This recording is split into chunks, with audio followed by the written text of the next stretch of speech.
Salut à tous et bienvenue sur la vidéo. Donc, comme dit dans le titre, et on me l'a beaucoup demandé, donc je vais vous montrer un peu ma petite recette pour les fameuses boules énergisantes. Donc, un bon remède quand on a envie de grignoter, quand vous avez envie de Nutella, plein de cochonneries comme ça. Moi, ça m'a aidé vraiment à perdre du poids et surtout voilà, avec des petites boules comme ça pour quand j'ai un petit creux. C'est pas très gras, ça apporte un petit peu quand même au niveau du corps. Donc voilà, je vais vous présenter un peu la recette.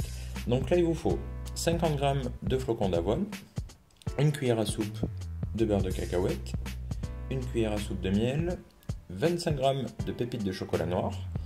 Ici, vous avez un petit peu de lait d'amande. Vous pouvez mettre du lait de coco, lait de soja, enfin ce que vous voulez. C'est juste pour, on va dire, rendre un peu plus pâteux la mixture. Et pour que la coco râpée, adhère aux boules pour le nappage. Donc tout ça, bien sûr, c'est ma recette de base. Vous pouvez l'améliorer ou la modifier tout simplement. Donc si vous voulez mettre à la place de la coco râpée des graines de chia, des graines de sésame, ce que vous voulez. Idem pour le chocolat, idem pour le lait. Vous faites ce que vous voulez vraiment. Là, c'est vraiment une base classique. Alors, donc ce qu'il faut faire, on commence par verser les 50 g de flocons d'avoine dans un petit récipient. On fait la même chose avec le beurre de cacahuète. Comme ceci. Idem avec le miel. Hop.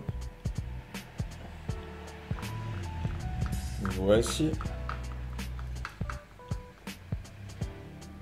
C'est une recette très simple et vous allez voir, c'est vraiment excellent. Pareil pour ceux qui n'aiment pas le beurre de cacahuète. Moi c'est pareil, à la base j'aime pas ça. Mais dans cette recette, je trouve ça vraiment excellent, quoi. Ça m'a fait aimer le beurre de cacahuète du coup. On fait pareil avec les pépites de chocolat noir. On va attendre un petit peu avant de mettre le lait, tout simplement. On va mélanger comme ceci.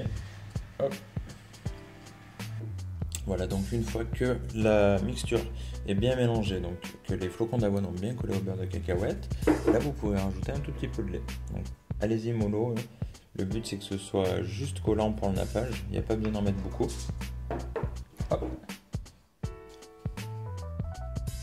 Vous allez le sentir de toute façon, dès que ça commence à coller légèrement, c'est que c'est bon, il n'y a pas besoin d'en mettre plus. Donc là, ensuite, vous faites une portion.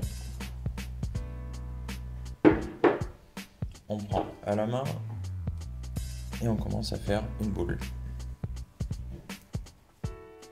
Donc on sait que c'est bon quand vraiment, vous voyez, ça colle pas spécialement à ma main. Et ça permet de faire vraiment une boule nickel. On prend la coco râpée et donc on va rouler la boule dans la coco.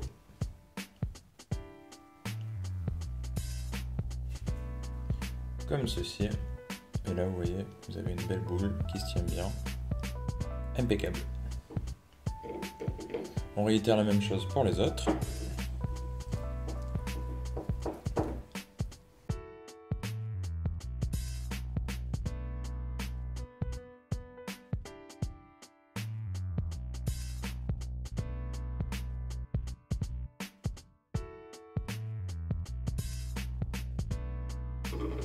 Et voilà, on a nos petites boules parfaites. Donc il n'y a plus qu'à les mettre un petit peu au frigo. Au niveau de la conservation, donc pas plus de 2 jours, je pense, 2-3 jours, je dirais des bêtises, mais bon voilà, moi je les garde pas plus de 2 jours, c'est parce que j'en fais la petite quantité à chaque fois. Là donc avec ce grammage là, vous avez l'équivalent de 5 boules et sur cette grosseur là. Bien sûr après vous adaptez la recette, donc toutes les quantités sont dans la description. Et puis après il n'y a plus qu'à. Donc on va en ouvrir une, hop, pour voir un peu comment c'est à l'intérieur. Vous allez voir, vous voyez ça se tient bien, c'est propre. C'est parfait. Donc maintenant, il n'y a plus qu'à mettre au frigo et bonne dégustation à vous. Si vous avez besoin de quoi que ce soit niveau conseil ou autre, vous n'hésitez pas à mettre un petit commentaire. Et puis voilà, bon appétit, dégustez bien et à très bientôt. Bye bye.